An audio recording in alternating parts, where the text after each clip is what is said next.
Good evening, everybody, and a warm welcome to all of you for today's event, which is a free awareness talk on hearing loss presented by Silver Talkies. So we all know the importance that good hearing plays in our life. Unfortunately, hearing loss is actually affecting, good hearing actually, the reason we are saying it plays a huge, lot of importance in our life is because it's important for a happy, healthy life. It has, multiple things. It's just part of our everyday life completely. Unfortunately, hearing loss is increasing in a number of senior citizens more than ever before. And we will come to know in this talk what the reasons for those are. And hearing loss, if left untreated, can create huge challenges to communicate and connect with the family and friends and generally live your life happily, peacefully, overall age better. It definitely has an impact on that. It can have cause a significant, downside to your general health and well-being. So we'll hear more about, the implications of it and how to handle it from our expert speaker this evening, Ms. Kirtana Hariharan, who's an audiologist. Before we introduce Ms. Kirtana, let's talk a little bit about Silver Talkies for all those of you joining us for the first time. Silver Talkies, as many of you know, and most of you here are our members, is a social enterprise focused on active and healthy aging. Our mission is to encourage, empower, and engage older adults through diverse experiences. And we do that through our online events like these, through our workshops and classes, and through our online magazine. All these things are tailor-made and focused towards older adults. And as most of you know, we also run the Silver Talkies Club, which is an exclusive virtual space for people over the age of 55. And now with with us going virtual, we have members joining in from all over India and even the world. Just like the events, our club also has member meetups and several exclusive activities. We also have, for anyone, we also have live skill building classes. And apart from that, I mean, those anyone can join if you're over the age of 55. But apart from that, if you happen to be a member of our club, you can join our interest groups. And we have quite a few. We have a literary group, we have a quiz group, we have a gardening group. In fact, our members have a gardening meetup tomorrow. And it's a very, very active group with some really great gardeners, very, very skillful gardeners, and a wonderful place to bond if you have a love for plants. So that is just to tell you what are, the advantage that being a Silver Talkies member can get you. But our events like these, awareness ones, are open for all. So if you wish to know more about membership or gift a membership to someone, or you wish to be part of more open events like these, do send us an email to connect@silvertalkies.com. So on to today's event today. Ms. Kirtana, who's our expert, is a Chennai-based audiologist from Advanced Bionics. So an audiologist is a hearing healthcare professional who is involved in identifying, assessing, and managing hearing-related problems. She has been in this industry for over 3 years with a diverse experience of catering to different age groups, young as well as elderly people. So she will be able to answer all the questions that we have regarding this after her talk. Advanced Bionics is a US FDA-approved company which is involved in the field of hearing healthcare. For over 25 years, they have been developing leading hearing innovations that help people hear again or for the first time. They operate in more than 50 countries around the world, and their head office is in Bangalore.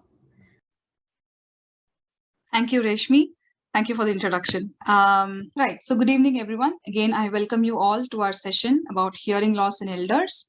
I thank Silver Talkies for giving me this opportunity to create awareness of hearing loss among the entire group who's gathered here. So the ability to hear is transformative. Without the ability to hear, we can feel isolated and cut out from the rest of the world, whereas having good hearing plays a vital role in living a happy and healthy life. Unfortunately, today, hearing loss is affecting more and more number of people than ever before. And if hearing loss is left untreated, it can create huge challenges to communicate and to connect with other people. Today, we are gathered here to understand more about hearing loss, what causes hearing loss, and how is it that you can identify hearing loss at an early stage, and how can we reduce the impact of hearing loss by treating it early.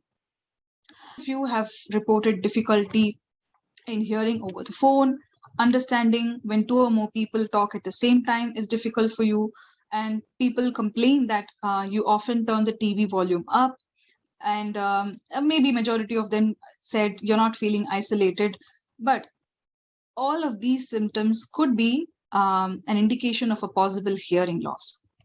But don't worry, you're not alone.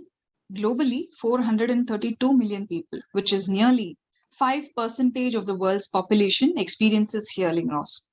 And if we look at some data from India, hearing loss is the second most prevalent disability after movement and vision-related disabilities.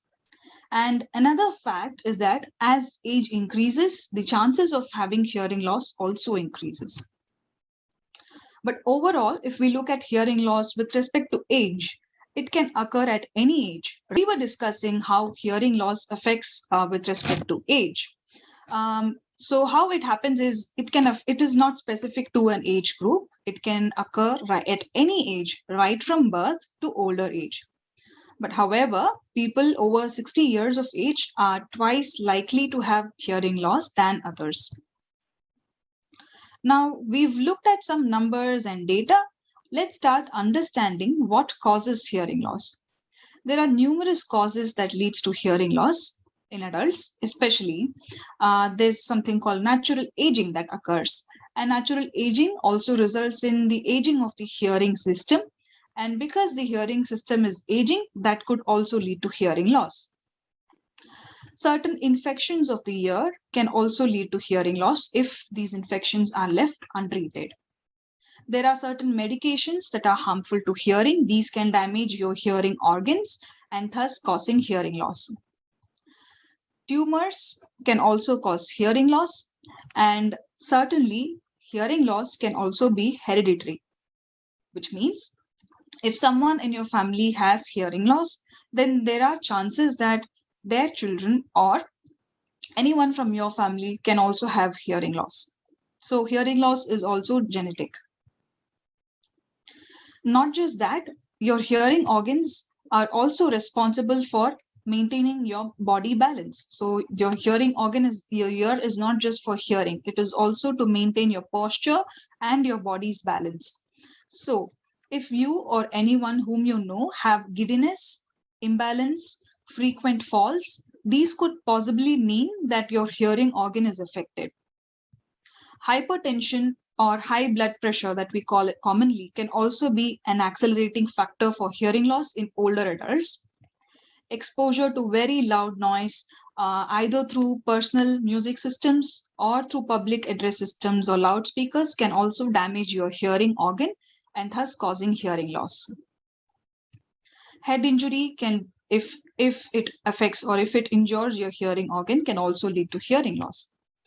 And hearing loss is twice likely to commonly occur in people with diabetes than people without diabetes. Apart from all these causes, some studies also say that osteoporosis, cardiovascular diseases, obesity, chronic kidney diseases can also be a risk factor for hearing loss. And if you are hearing a constant ringing or buzzing sounds in your ear, then that is also an indication of having a hearing loss. Now, we've looked at what could be the causes for hearing loss. Now, let's understand our ear. You may be fascinated if I tell you that our ear is not just the part that we see on the outside. There's more than what we can see and more than what is visible. Our ear can be classified into three main parts, like you see here. The outer part is the one that we see from the outside, and this is the part which we commonly call as the ear. It picks up sounds from the outside and sends it inside into the ear. So it acts as a funnel to pick up the sound and sending it into the ear. Then after the outer ear, a little more inner towards the outer ear is called the middle part of the ear, which has tiny little bones and also has the eardrum. Now, everyone might be already aware of what eardrum is. It's a thin sheet or delicate sheet-like structure, and that is exactly why we and even your doctors don't advise you to put any earbuds or hairpins or any kind of objects inside your ear to clean, because there are high chances that you can poke your eardrum. Now, finally, there is another part called the innermost part that you see here. You can see a snail-shaped coil structure, and that is called the cochlea. Now, this is a most important part for hearing. What the cochlea does is the sounds that are coming inside from from our environment, the cochlea converts the sound and gives it to our hearing nerve. Just like we have nerve for different body parts, we also have nerve for hearing as well, and that's called an auditory nerve. And the cochlea converts the sound and sends it to our hearing nerve, and from there the sounds are transmitted to our brain. So it's not the ear that makes us understand the sounds. The purpose of our ear is to just pick sounds from the outside and give it to the hearing nerve. And how we understand the sounds is all depends on our brain, because ultimately the sounds are processed and understood by our brain. So this is how we normally hear. Now, it's amazing, isn't it? Like a tiny little structure is able to do so many different functions. And not just that, as I previously mentioned, our ear is not just for hearing, it is also to maintain your balance. Now, we know how we normally hear, but when we have hearing loss, what happens? So based on the part of the ear that is affected, we can categorize hearing loss into different types. The first type is conductive hearing loss, wherein the outer part and some part of our eardrum is also affected, because of which what happens is sound from the outside is unable to conduct itself into the inside of the ear. So that is why it's called conductive hearing loss. Usually these kinds of hearing loss are reversible, which means these are treatable through either medicines or minor surgeries. When the innermost part and the hearing nerve is affected, that's when it's called a sensory neural hearing loss. And usually this type of hearing loss is irreversible, which means once you are diagnosed with or once you have sensory neural hearing loss, there are less chances that we can bring back your hearing to normal. So that is when we will need different assistive devices. There's a third type wherein it could be a combination of conductive and sensory neural, and that's when it's called a mixed hearing loss. Now, you may wonder, how is it that we can identify if we have hearing loss? Hearing loss is identified and tested by an audiologist who is a hearing healthcare professional like me. And once the audiologist tests your hearing, we can categorize or classify your hearing loss based on its severity. Now, this table that you see here on your screen is used to identify the severity of hearing loss. The lower the numbers, the lesser is the severity. And as these numbers increase, it means that you have poorer and poorer hearing. And when you have very little or completely no hearing, that's when we call it profound hearing loss. So in a nutshell, hearing loss can range anywhere from minimal or slight till profound. Now, what if you know you have hearing loss, or maybe you're suspecting that you have hearing loss and you're not willing to treat it?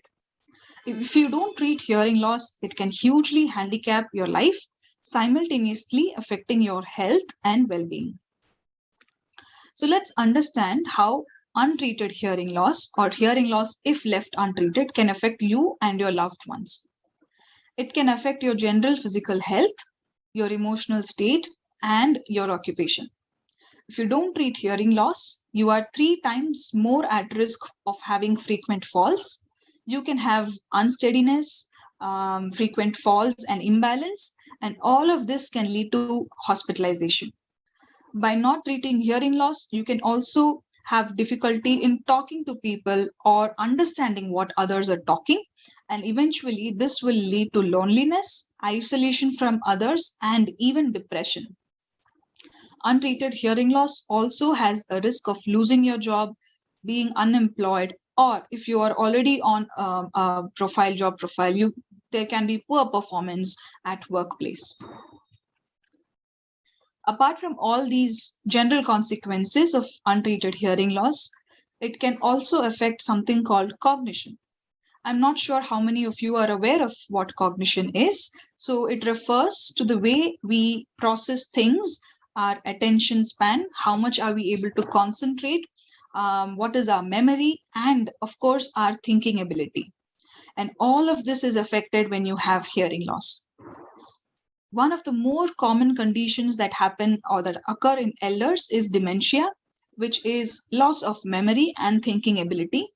It is also proven that people with mild hearing loss, a milder degree of hearing loss, are twice at risk of developing dementia later in their age. People with moderate hearing loss have much more risk. They are 3 times more likely to develop dementia. And people with severe hearing loss, with the maximum type of maximum severity of hearing loss, have the highest risk. They are 5 times more at risk of developing dementia. So that's how impacting or affecting hearing loss could be if you don't treat it. Now, we've discussed how hearing loss could impact life in different means, but there was a person who lived with blindness and deafness, not just one disability, but 2 disabilities, and she went on to become a great personality. It's none other than Helen Keller, and I assume many of you know her already. She was a deaf-blind person since she was 1 year of age. But her disability did not deter her. Instead, she went on to become a social activist. She fought for the rights of the disabled, and she was a strong advocate for people with disability. So when she was at her peak, she was asked a question. If she was given a chance to regain her vision or hearing, what would she choose? It was surprising and interesting to note that she chose hearing because, according to her, when you lose your eyesight, you lose contact with things. However, when you lose your hearing, you lose contact with people. This statement from a person who had both vision and hearing loss clearly tells us how difficult life would be when you can't hear sounds. But the good news is that there are solutions to treat hearing loss. Now, these days, the field of hearing science and technology has made tremendous advancements in recent years, and at least 80% of hearing loss is either treatable or preventable. We now live in a time when there is a hearing solution for any type and degree of hearing loss. Some causes of hearing loss are either treatable with medicines or minor surgical procedures. Certain other types of hearing loss require something called hearing aids, while some might require something called cochlear implants. Now, hearing aids and cochlear implants might be a new term for you, so let's spend some more time to understand them. Hearing aids are electronic devices that work by first picking up sounds in the environment and they make it louder. And then this amplified sound is sent into your ear so that you can hear it better. Now, let me give you an example to help you understand better what a hearing aid is and how it works like. Imagine the TV's speaker. So where you increase your TV's volume, naturally your sound volume also increases, right? But when you keep increasing your TV's volume, what also happens is the sounds and the clarity of the sounds also goes for a toss. That's exactly what happens with hearing aids. Hearing aids make all the sounds louder, but these hearing aids won't work for people with higher or more degree of hearing loss. However, here these days, hearing aids are also much more sophisticated. They have many different features that will work in different kinds of situations. Like in noisy situation, you have easy features to help you hear better. I was giving you an example of a loudspeaker or a TV speaker so that you can relate to it better. So like I said, hearing aids work only for people with a certain, up to a certain degree of severity. Now, when the hearing loss becomes more poorer, or when it becomes more severe and hearing aids don't benefit, that's when a cochlear implant is suggested. A cochlear implant is an implantable device that requires surgery.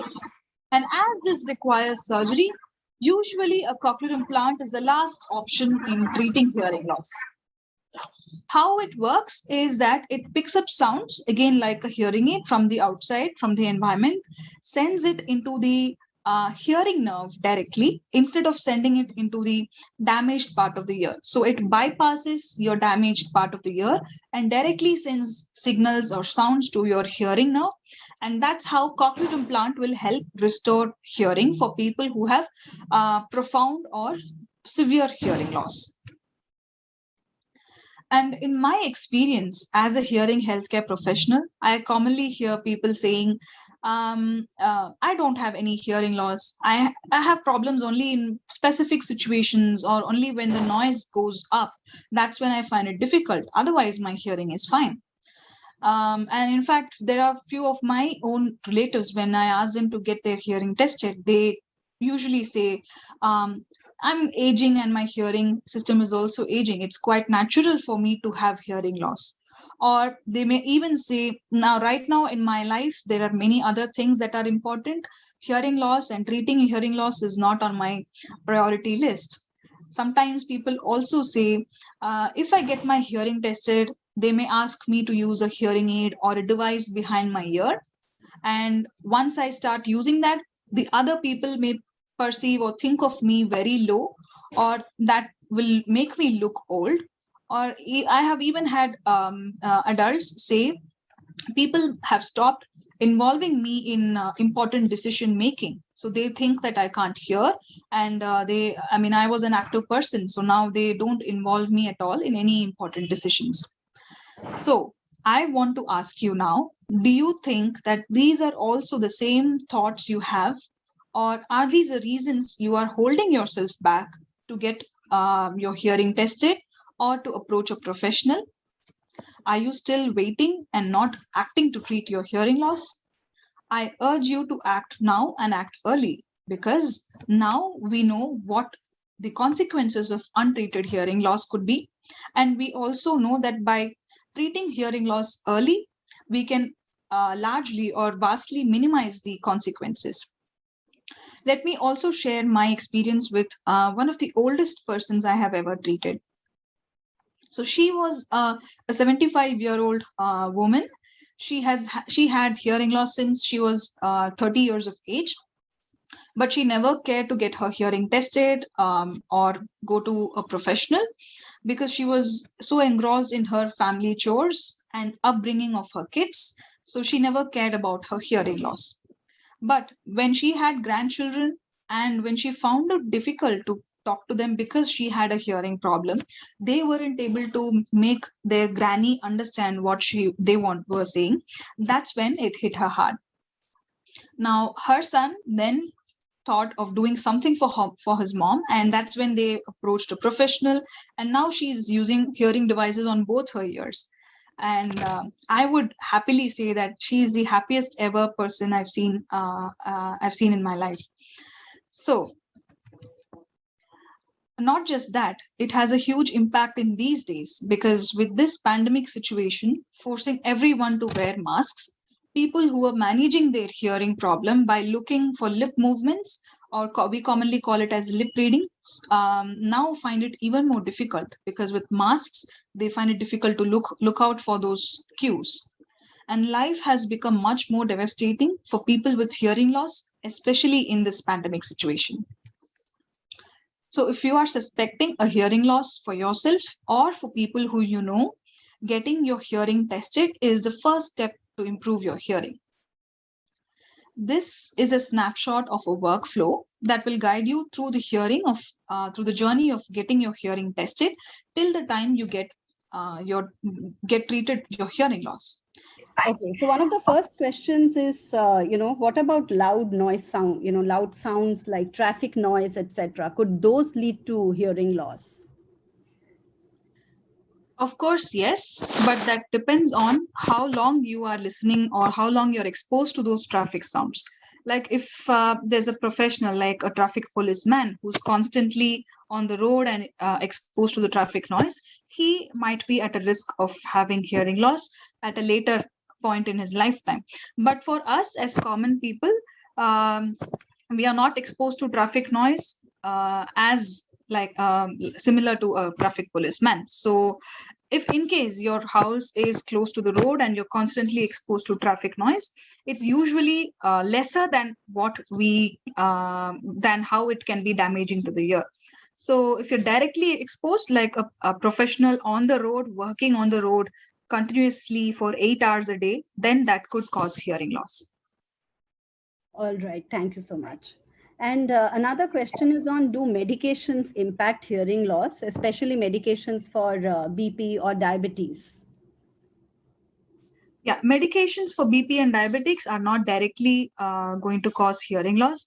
However, the condition of diabetes and BP or hypertension itself could lead to hearing loss. So the medications don't have a direct effect, but the condition as we progress, because these two conditions, hypertension and diabetes, are progressive in nature, like these are going to continue throughout, and these could lead to damages in the blood vessels, just like how if you have diabetes and you've had diabetes for a long period of time, it could eventually also lead to your kidney issues, and it could also affect your eyes. So similarly, it could also affect your hearing. So medications for hypertension and diabetes are not related to or not proven to cause hearing loss. Okay.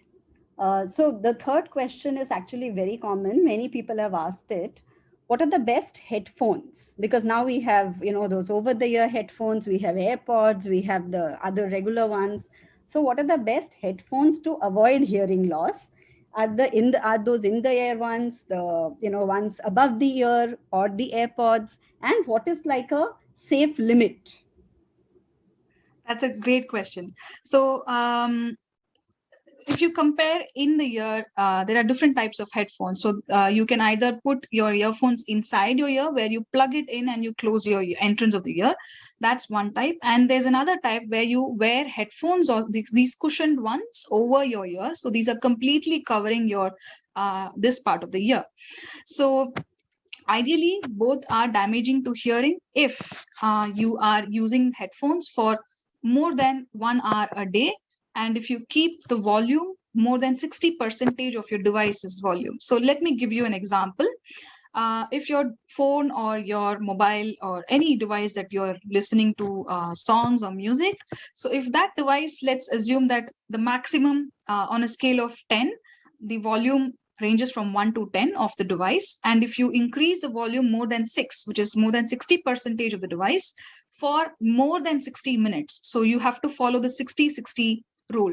So you should be listening to sounds only at a volume less than 60% and less than 60 minutes per day. So that's the rule that and that's a criteria that you had asked for. That's a safe limit, 60-60. Now, if you are exceeding this limit, if you are either having volume too high and you're also listening for more than an hour, both the kinds of earphones, the one that you plug in or the one that you wear, can be damaging. So there's no bias there. However, the one that you are plugging into your ear, like an AirPod or an insertable earphone, is much more damaging than the one that you wear over the ear, because the moment you plug in, there's no air circulation inside, and the moment you plug in it, this one is more closer to your eardrum and your ear than the one that you wear outside. So I would suggest, if you are a person who likes listening to music, please follow the 60-60 rule.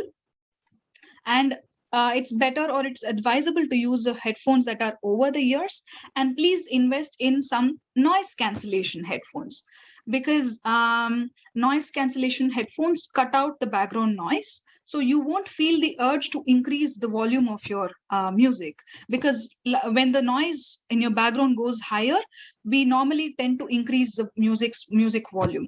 So invest in a noise cancellation headphone, but again, there are terms and conditions apply to even noise cancellation headphones. Please don't use noise cancellation headphones while you're on the road, because it cuts you out from the the entire world. So that might be a risk to, that is of a safety concern when you use those headphones on the road. But at home, you can definitely use that. Thank you. That clears a lot of doubts we all have. The other question is also something all of us want to know. You mentioned not using earbuds or any other sharp things, anything. So how does one clean the ear? The answer is simple. You don't have to clean your ear, because our ear is made in such a way that it has a self-cleaning mechanism. So we commonly know there's wax that gets accumulated in our ear, and usually people have the tendency to clean it out, thinking that wax is something that needs to be cleaned out, it's something dirty. But it's actually not. Its wax is something like a protective mechanism, a protective structure that all of us have inside our ears. And what it does is it helps to prevent any dust or dirt from entering inside our ear. So it forms a sticky layer inside the tunnel of the ear, so that anything from the outside, be it a small insect or dirt or dust, any minute particle doesn't enter, it gets stuck to the wax. And how this wax gets cleaned out from our ear is, inside our ear we have tiny hair-like structures, and these structures move, and when they move, they push out the wax. So we won't be able to see it visually, like the wax falling out, but it usually happens when we take a head bath. It commonly, with the water coming out, the wax is usually cleaned out. So it's not advisable to clean your ears. However, if you feel that overall your sounds are feeling muffled, or if you have a blocked sensation, you can visit an ENT professional who will take a look at your ear and see how impacted your wax is. For some people, it might be easily cleaned out by an ENT professional. For some, the wax might become so hard that it requires some medications and then proper cleaning. So please don't use any foreign objects, your earbuds, because our ear is super trendy. It cleans itself. There's no need of cleaning. Okay, so for instance, Daisy has mentioned how her in-laws find it very uncomfortable. Someone else has said that they find it very difficult, and it's not a comforting thing at all. So which is why they would rather not go for hearing aids. So what would be your answer to these problems? Yeah, so first, there are different kinds of hearing aids, different styles of hearing aids that suit different lifestyles of people. Like for a person who doesn't want to want other people to think that I'm wearing a device, maybe I'm more concerned about my aesthetics. I don't want people to just keep looking at me and thinking of me, treating me separately. So there are different types of hearing aids that you can wear inside your ear, and these are not visible from the outside. So you can select your hearing aid depending on your lifestyle and depending on your needs. So that's the first answer. The second answer is, see, when we have a hearing loss, we want to get it treated, right? It's like, I have an eye problem. I know I have to wear spectacles or any type of lenses, but I don't want to wear because I just feel people might think that I'm wearing specs, and people might think that I'm incapable of doing something. So it's, personally, I feel it's a matter of accepting that we have a problem, and that acceptance will help us go further to look out for more options. Again, as I told you, there are multiple different options out there, and you can sit with your audiologist and discuss what suits you best. Thank you. Geeta is asking, how does hearing loss cause imbalance leading to falls? Yeah, so we didn't discuss much in detail about that.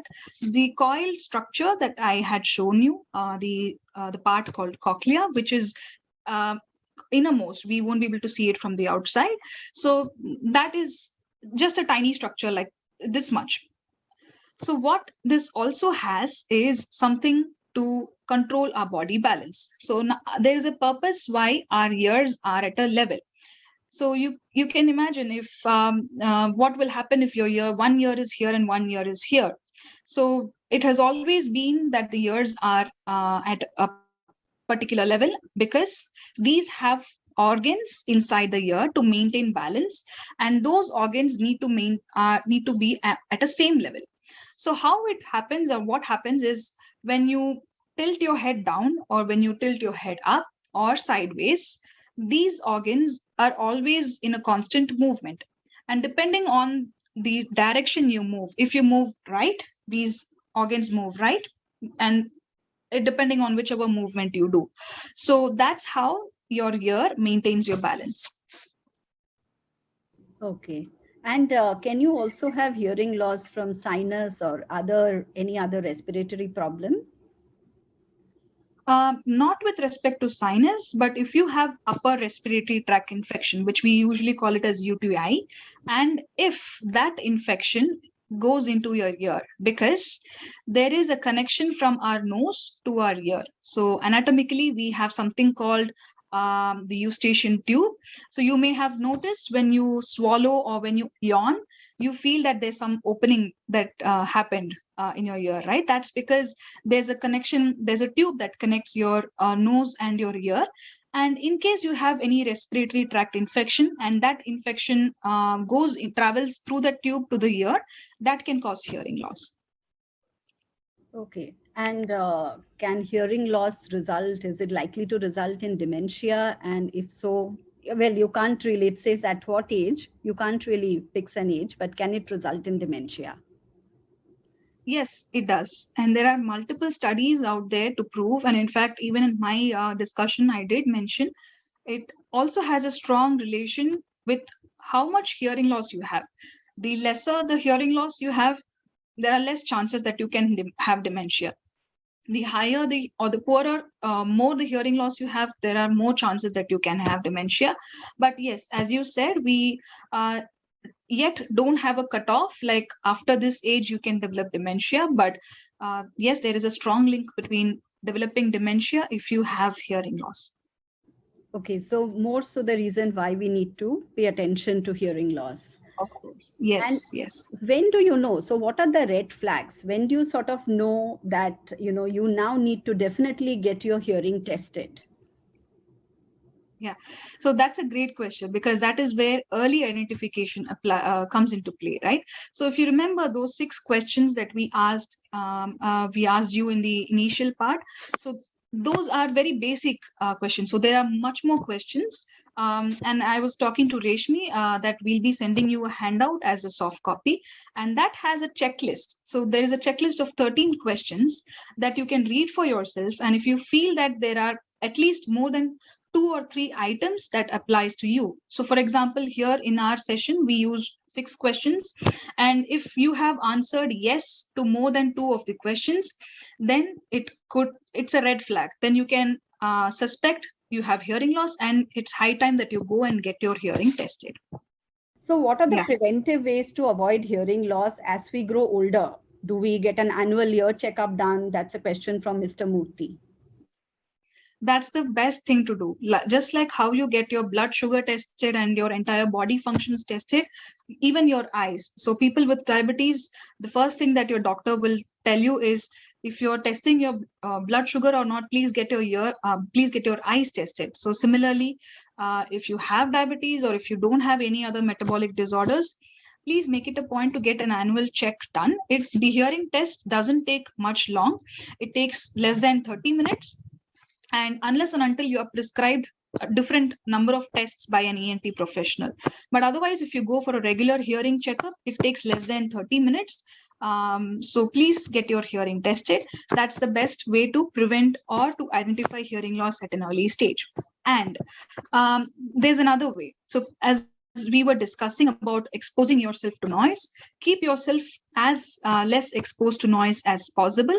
Again, if you like to listen to music through headphones or earphones, prefer using or listening to them through speakers, because again, headphones and earphones are in close contact with your ear. They are much more closer to your ear and can damage your hearing easily, because when compared to speakers, headphones and earphones naturally give 9 times more loudness than a speaker.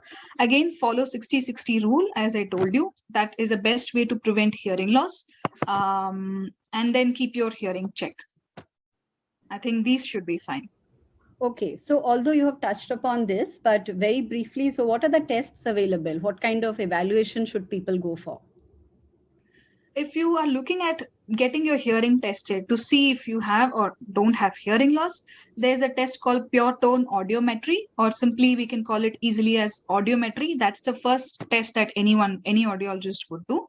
And in fact, you can, if you are approaching an audiologist, you can either directly approach them, or you can go to an ENT professional who will then refer you to an audiologist who stays in your vicinity. So pure tone audiometry is the first test. And apart from that, if required, if you have other symptoms like blocked sensation, or if you have pain in your ears, or ringing sounds in your ears, then you might require different tests. Otherwise, pure tone audiometry is a basic test that everyone will do. Okay. And how is this is a question from Sushila, how is the location of the hearing loss determined? Till now, I've only seen a standard audiogram done for my father who has hearing loss, and the only solution seemed hearing aids. So how is the location set? Yeah. So the location of hearing loss, like which part of the ear is affected, is clearly visible on the audiogram. So on the audiogram is the table that I showed you, which classifies hearing loss. So it gives you different hearing range in different levels, and that clearly tells you which part of the ear is affected. So if your father has been prescribed for hearing aids, then he has sensory neural hearing loss, which I told you is generally irreversible. And for people with sensory neural hearing loss, hearing aids and cochlear implants are the only options to restore their hearing. Okay. How effective is acupressure and mudras in treating hearing loss? There's no proven evidence which shows acupressure or mudras can treat hearing loss, because everything was out there. We either have outer part of the ear is affected, we can easily treat it through medicines or minor surgeries for in rare cases. However, these days there are multiple marketing and advertisements for mudras and homeopathy and even Siddha medicine to show that it cures hearing loss, but there is no scientific evidence to back it up. Okay, and does chemotherapy in the long run affect hearing? It could. Certain chemotherapeutic drugs are harmful to hearing, so it could affect hearing. Okay, and though you have answered medications, but there are quite a few questions around medication causing hearing loss. So would you like to clear that up? Sure. So if you are looking for specific groups of medicines which could be possibly damaging your hearing, so there are certain antibiotics which are generally given to treat your ear infection, and these antibiotics, I don't know who asked the question, it could be too technical. So these antibiotics, if they are mycin group of antibiotics to be specific, those can cause hearing loss. And certain chemotherapy drugs can cause hearing loss. Certain drugs for malaria like quinine can also cause hearing loss.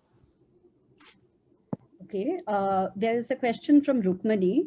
When hearing loss is sensory, any external or internal aid would help in hearing better, but does this prevent further deterioration at the neurological level? To some extent, it prevents the progression or deterioration of hearing. However, your deterioration of hearing also is now dependent on your age. Now, as you age, naturally, our hearing might reduce. It may not happen for everyone that with age, hearing would deteriorate, but for generally, it deteriorates. So wearing a hearing aid or a device, an assistive hearing device, actually slowers the progression. It doesn't stop the deterioration. It will slower the deterioration, the rate at which it deteriorates. Okay. And there's a question from Sucharita. Is a surgical procedure an option for moderate hearing loss? No. If your doctor has suggested surgical procedure for moderate hearing loss, we need to see if you had some infection or if your eardrum is okay, and that's when surgical procedure would be required for moderate hearing loss. Otherwise, if your moderate level of hearing loss has to do with your innermost part of the ear, where your hearing nerve is affected and your cochlea is affected, surgery is not an option. Okay. There's a question from Dr. Pushpa. She developed ringing in the ear after COVID. So what would your suggestion be for her? That's interesting to note, because I've never come across such a concern where after COVID they had, or maybe they developed COVID. Is that what their concern No, is? so she developed ringing in the ear after COVID. So, what's the suggestion regarding that? If it is too bothering that she's not able to concentrate in her daily activities, she can approach an audiologist, and there are easy tricks and activities that an audiologist would ask her to do, with which she can minimize the impact of that ringing sound. So she can approach an audiologist. Definitely. So there's a question on if it's possible to get online evaluation done, because most seniors would not want to step out for a test. So is there any online evaluation possibility? Online evaluation may not be applicable for a hearing testing, because for a hearing testing, you need to have a proper sound treated room. And that is available only at the center or at the clinic where hearing is tested, because that environment will give us a proper picture of how much you are able to hear. But if we check your hearing through online, what we will have to do is put you on a headphone and make you listen to different sounds and see at which level you are hearing different sounds. But again, the environment at home is not conducive for a hearing testing, because it might be noisy and we won't get a clear picture of how your hearing is. So online evaluation for hearing is not possible. Please, you will have to go to a clinic. Okay, thank you. So there's a question from Vijay Lakshmi, who says the hearing volume is not an issue, but the clarity of words is an issue, hearing the clarity of words. So does this need immediate attention? If it is happening occasionally, it may not need immediate attention. However, I would recommend them to get their hearing tested, because this specific symptom or sign is a red flag for developing high pitch hearing loss. So we have different types of sounds: low pitch, mid pitch, and high pitch sounds. So this particular symptom is related to high pitch hearing loss, and getting their hearing tested now could possibly make them aware of their problem, or they will get cleared if they have a problem at all. So I would recommend a hearing test. Okay, so we have some more questions around, besides questions, these are actually experiences that people have had or their parents have had with hearing aids. So if, for instance, Vijay has said everything gets amplified. And Fauzia has mentioned her mother is 76 and she finds hearing aids extremely, if we ask her to wear those, she answers us that she is comfortable, but we can understand that she can't hear her. So there seems to be a lot of reluctance in people about hearing aids. So what are some of the irritabilities and how could they be managed? Again, with elderly adults, it is the other adults in the family or the caregivers in the family who need to be providing them a conducive environment. Again, hearing aids are the easiest device available. You just put it onto your ear and put it back. It seems to, while I'm telling it, it seems to be so easy and simple to put it back. But for people with dexterity issues, for people with poor mobility, or who are unable to pick that tiny instrument, can find it difficult. So the best way to deal with this is to have a hearing aid that's behind the ear, because that's easy to wear and remove, because a hearing aid inside the ear would require some practice to push it inside your ear, pull it out. So go for a hearing aid that's behind the ear, and take training sessions from your audiologist. Practice multiple times in front of the mirror how to wear and how to remove. And at first you might require multiple visits to an audiologist to fine tune your hearing aid so that it suits you, because I think one of the concerns was hearing aid makes everything louder. So maybe she requires fine tuning, and for which you will have to frequently visit the center or the clinic where you got the hearing aid from. And be conducive, and that's a new device for them, and learning to adjust to a new device at a later age is going to be difficult. And imagine yourself in their position. So I think these are the ways where how we can tackle and make a conducive environment for them. Is there any fear of EMF in latest aids or implants? So EMFs is nothing but electromagnetic frequencies, and hearing aids and EMFs have no link, because hearing aids work like an amplifier, to be specific.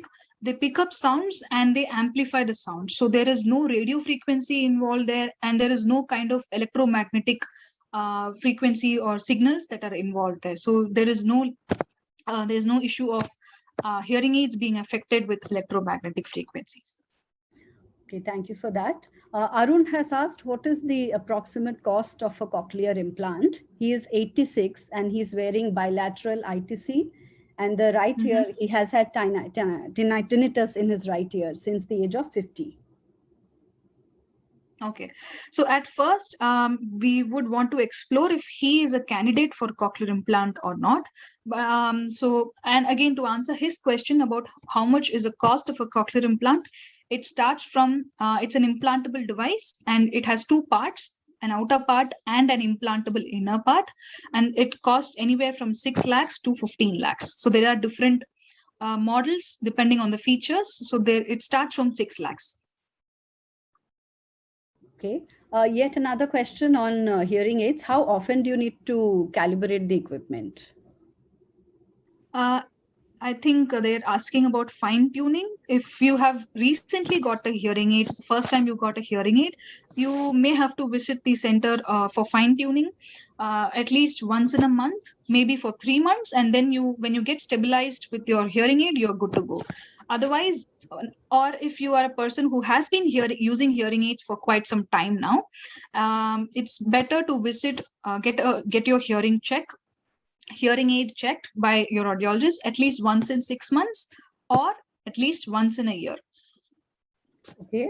And a related question, what is the maximum age cutoff for a person to get a cochlear implant? There's no age cutoff. Okay. All right. There's no age cutoff. Yeah. Okay, good to know that. So there's a question from Jaikar. Testing by different audiometers, are they likely to be different?